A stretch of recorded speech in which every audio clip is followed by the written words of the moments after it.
हालांकि मैं सवर्ण हूँ, जनरल कैटेगरीज से आता हूँ, लेकिन मैं अब भी आरक्षण का पक्षधर हूँ। कि मेरे इस वीडियो को बनाने का पर्पस ये कतई नहीं है कि मैं आपको वर्डिक्ट की लाइन बाय लाइन समझाने लगूँ।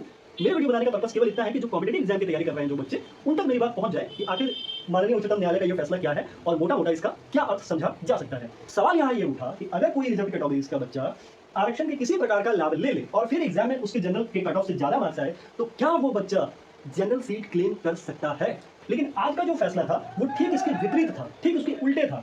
आज उच्चतम न्यायालय ने क्या कहा। नमस्कार, आदाब, केम छो। मैं आपका मित्र शुभम एक बार फिर आप सभी का आपके अपने इस यूट्यूब चैनल सिन्हा क्लासेस पर बहुत बहुत स्वागत करता हूँ। उम्मीद करता हूँ आप सभी स्वस्थ हैं, सुरक्षित हैं। दोस्तों, आज इस छोटे से वीडियो लेक्चर में हम चर्चा करेंगे माननीय उच्चतम न्यायालय के द्वारा दिए गए एक वर्डिक्ट का, जो 9 सितंबर 2025 को आया है। दरअसल ये वर्डिक्ट अपने आप में ऐतिहासिक तो है ही, लेकिन इस वर्डिक्ट में एक बहुत इंपॉर्टेंट मैसेज छिपा है, खासकर उन एस्पिरेंट्स के लिए जो किसी न किसी कॉम्पिटिटिव एग्जाम की तैयारी कर रहे हैं। मैं आपको समझाऊंगा कि ये जो पूरा का पूरा वर्डिक्ट है वो किस मुद्दे से जुड़ा हुआ है। लेकिन उससे पहले आपको ये बताऊं, या आपको थोड़ा सा बैकग्राउंड समझना बेहद जरूरी है। इस पूरे वर्डिक्ट का संबंध जनरल कैटेगरीज और रिजर्व्ड कैटेगरीज से है। जनरल कैटेगरीज का मतलब होता है सामान्य या अनारक्षित वर्ग, और रिजर्व्ड कैटेगरीज का मतलब होता है आरक्षित वर्ग। जैसे आपने देखा होगा कि सामान्यतः सरकार एससी, एसटी, ओबीसी इन सबको आरक्षण के कोटे में रखती है। और आरक्षण क्या है, ये एक बहुत बड़ा कॉन्सेप्ट है, एक बहुत ब्रॉड कॉन्सेप्ट है, जिसकी चर्चा हम किसी अन्य वीडियो लेक्चर में करेंगे। लेकिन ये सच्चाई है कि समाज का एक वर्ग आरक्षण के साथ आज भी खड़ा है और समाज का एक वर्ग कहीं ना कहीं आरक्षण का विरोध करता है। हालांकि मैं सवर्ण हूँ, जनरल कैटेगरीज से आता हूँ, लेकिन मैं अब भी आरक्षण का पक्षधर हूँ। लेकिन इस वीडियो लेक्चर में हम ये समझेंगे कि आखिर ये मुद्दा या ये वर्डिक्ट किस मुद्दे से जुड़ा हुआ है।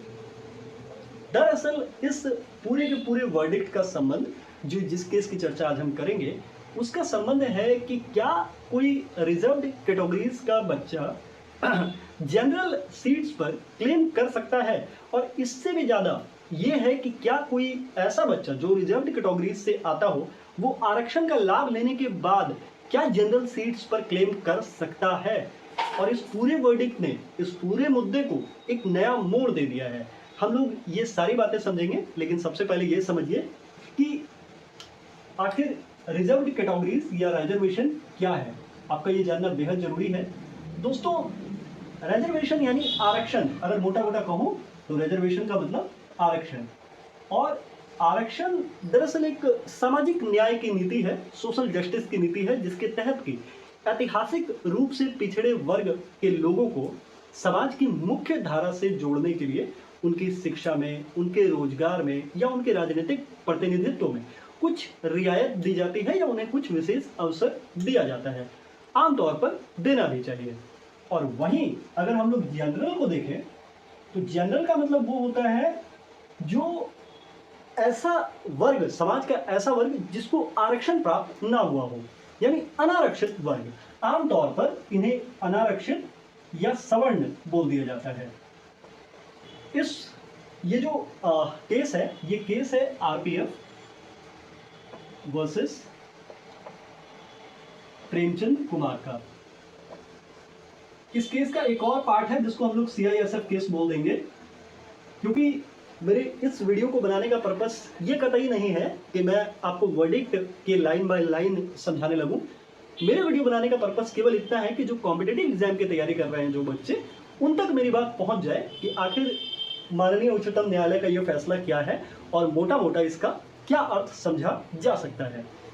देखो, आरक्षण की जो पॉलिसी है उसका जो प्रिंसिपल है वो मोटा मोटा ये है कि अगर कोई आरक्षित कोटे का बच्चा, यानी कोई एससी हो, कोई एसटी हो, कोई ओबीसी हो, ये अगर सामान्यतः आरक्षित कोटे से फॉर्म भरने के बावजूद भी अगर आरक्षण का लाभ ना ले और परीक्षा में जनरल के कट ऑफ से, जो जनरल का कट ऑफ होता है उससे अधिक मार्क्स इसके आ जाए, तो वो सामान्यतः जनरल सीट्स पर क्लेम कर सकता है।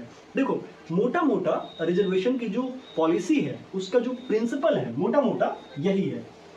और इस मामले में एक केस का भी नाम आपने सुना होगा, जितेंद्र सिंह केस, जो जिसका वर्डिक्ट साल 2010 में आया था, आज हम लोग थोड़ा सा उस केस पे भी ध्यान देंगे, एक बार समझेंगे उसको। लेकिन पहले ये मेरी बात को समझ लो। इस पूरे मुद्दे में सवाल कहाँ उठा, इसे ध्यान से समझना। सवाल ये उठा कि अगर कोई SC, ST या OBC या कोई भी रिजर्व्ड कैटेगरीज का बच्चा, देखो मैं केवल समझाने के लिए ये लिख रहा हूँ, कोई भी रिजर्व्ड कैटेगरीज का बच्चा, कोई भी आरक्षण वाली श्रेणी का बच्चा अगर कोई फॉर्म भरता है और उसमें वो किसी प्रकार से आरक्षण का लाभ ले लेता है, ध्यान से समझना, आरक्षण के लाभ लेने के कई तरीके होते हैं। कई जिसमें फिजिकल एलिजिबिलिटी टेस्ट होता है, उसमें कई बार आपने देखा होगा हाइट वगैरह इसकी छूट, कई बार आपने देखा होगा एज की छूट। जैसे मैं क्या कहना चाह रहा हूँ कि जैसे कई एग्जाम ऐसे होते हैं जिसमें कई आमतौर पर सभी एग्जाम में आप ये देखोगे कि एज में भी उन्हें थोड़ा सा रिलैक्सेशन मिलता है। सवाल यहाँ ये उठा कि अगर कोई रिजर्व कैटेगरीज का बच्चा आरक्षण के किसी प्रकार का लाभ ले ले और फिर एग्जाम में उसके जनरल के कट ऑफ से ज्यादा मार्क्स आए, तो क्या वो बच्चा जनरल सीट क्लेम कर सकता है? सवाल ये था। समझेंगे कि इस सवाल का उत्तर इस केस के हवाले से माननीय उच्चतम न्यायालय ने क्या दिया। वैसे आप इस बारे में क्या सोचते हैं, कमेंट सेक्शन में जरूर बताइएगा। देखो, इस केस में हुआ ये था कि कैंडिडेट ने रिजर्व्ड रिलैक्सेशन लिया था। अब सवाल ये उठा कि क्या उस बच्चे को जनरल सीट उसके लिए कंसीडर किया जा सकता है, क्या उसे जनरल सीट में एडजस्ट किया जा सकता है क्या? दरअसल इस पर माननीय उच्चतम न्यायालय ने आरपीएफ के स्टैंडिंग ऑर्डर, ये ध्यान रखना है, आरपीएफ के स्टैंडिंग ऑर्डर 85 को ध्यान में लिया और उसके पैरा 14F में, आप एक बार बस कंफर्म कर लेना गूगल से अगर मेरी याददाश्त थोड़ी इधर उधर हो जाए। पैरा 14F में ये बात एकदम साफ साफ लिखी हुई थी कि जो बच्चा किसी भी तरह से रिजर्व्ड रिलैक्सेशन ले लेता है उसे जनरल सीट पर कंसीडर नहीं किया जाएगा। ये ध्यान से समझना कि इस पैरा में ये बात एकदम साफ लिखी हुई थी कि अगर किसी बच्चे ने रिजर्व्ड रिलैक्सेशन ले लिया किसी भी तरह से, तो फिर उसे जनरल सीट पर कंसीडर नहीं किया जाएगा। इसका मतलब यहाँ पे जो रूल्स थे, जैसे जो स्टैंडिंग ऑर्डर 85 का पैरा 14F था, वो एक्सप्रेसली ये कह रहा था कि अगर आपने रिलैक्सेशन ले लिया तो जनरल सीट कंसीडर नहीं कर पाओगे आप। तो माननीय उच्चतम न्यायालय ने इसी रूल का हवाला देते हुए अपना फैसला बरकरार रखा कि ये जो रिलैक्सेशन वाला मामला है ये कैंडिडेट ने ले लिया है, तो फिर जनरल सीट उसके लिए जनरल सीट के लिए उसे कंसीडर नहीं किया जा सकता। वहीं दूसरी ओर अगर पार्ट डी में हम लोग चले, यानी मैंने जो बोला ये CISF केस जो बोला मैंने, इस केस में क्या हुआ था कि कैंडिडेट ने जो फिजिकल रिलैक्सेशन होता है वो लिया था। फिजिकल रिलैक्सेशन का मतलब जैसे आर्म्ड फोर्सेस में आप देखोगे कि जो बहाली होती है उसमें जो रिजर्व्ड कैटेगरीज के बच्चे होते हैं उन्हें थोड़ा सा फिजिकल स्टेटस या फिजिकल जो उनका स्टैंडर्ड है उसमें भी थोड़ी सी रिलैक्सेशन दी जाती है। यहाँ पे क्या हुआ था कि कैंडिडेट ने फिजिकल रिलैक्सेशन लिया था, लेकिन इसका जो ऑफिस मेमोरेंडम था, OM जो था, उसमें ये बात कहीं भी नहीं लिखी हुई थी कि फिजिकल रिलैक्सेशन जो बच्चे ले लेंगे और उन्हें जनरल सीट कंसीडर नहीं किया जाएगा, ऐसी कोई बात नहीं लिखी हुई थी। यह ध्यान देना है कि यहाँ लिखी हुई थी और यहाँ नहीं लिखी हुई थी। तो माननीय उच्चतम न्यायालय में इस मामले में कहा नहीं, स्पष्ट रूप से ये कहा कि अगर रूल्स साइलेंट हैं, रूल्स में अगर ये बातें कहीं नहीं लिखी हुई हैं, तो फिर ऐसी परिस्थिति में अगर जनरल की कट ऑफ से ज्यादा मार्क्स हैं कैंडिडेट के, तो उन्हें जनरल सीट प्रोवाइड किया जा सकता है या जनरल सीट पर कंसीडर किया जा सकता है। यानी मोटा मोटा आप देखो कि माननीय उच्चतम न्यायालय ने संबंधित नियम को देखा, संबंधित जो नियमावली है, जो रूल्स है, उन्हें देखा कि रूल्स क्या कहते हैं। अब मैं आपको यह भी समझाऊंगा कि इनका असर कहां कहां और किन मुद्दों पर सबसे अधिक पड़ेगा आने वाले वक्त में। देखो, मैं कह रहा था ना कि जितेंद्र सिंह के केस को हम लोग थोड़ा सा देखेंगे। देखो, ये जो जितेंद्र सिंह का केस था, इसमें माननीय उच्चतम न्यायालय ने साल 2010 में ये कहा था कि अगर कोई बच्चा जो मेरिट जो प्रिंसिपल होता है उसके आधार पर, यानी अगर कोई रिजर्व्ड कैटेगरीज का बच्चा भी जनरल की कट ऑफ से ज्यादा मार्क्स ले आए तो उसे जनरल सीट पर कंसीडर किया जा सकता है। लेकिन आज का जो फैसला था वो ठीक इसके विपरीत था, ठीक उसके उल्टे था। आज उच्चतम न्यायालय ने क्या कहा कि मेरिट प्रिंसिपल जो है, मेरिट प्रिंसिपल का मतलब यही हुआ कि अगर कोई रिजर्व कैटेगरी का बच्चा जनरल के कट ऑफ से ज्यादा मार्क्स ले आए तो ये जो मेरिट प्रिंसिपल है ये केवल तभी काम करेगा जब रूल्स साइलेंट हो। ये ध्यान रखना, रूल्स के साइलेंट होने का मतलब यह है कि रूल्स में ऐसी कोई बातें स्पष्ट रूप से एक्सप्रेसली ना लिखे हुए हों।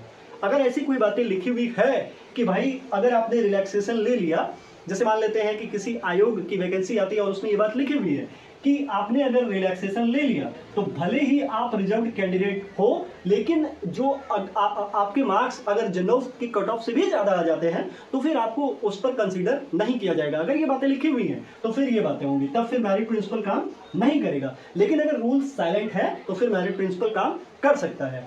तो इसका जो एक सबसे बड़ा प्रभाव है वो रिक्रूटर्स पर बहुत तेज पड़ने वाला है। क्यों पड़ने वाला है? क्योंकि अब रिक्रूटर्स को रूल्स एकदम साफ सुथरे अक्षरों में लिखने होंगे कि भाई अगर ऐसा होता है तो फिर मेरिट प्रिंसिपल काम करेगा या नहीं करेगा। जैसे ऐसी परीक्षाएं जिसमें कि शारीरिक दक्षता परीक्षा होती हैं, वहां पे ये बातें बिल्कुल क्लेरिफाई करनी होंगी, एकदम क्लियर शब्दों में लिखना होगा, और वो भी क्रिस्टल क्लियर शब्दों में कि अगर किसी बच्चे ने फिजिकल रिलैक्सेशन ले लिया तो क्या फिर उसे जनरल के कट ऑफ से ज्यादा मार्क्स लाने पर जनरल सीट पर कंसीडर किया जाएगा या नहीं किया जाएगा।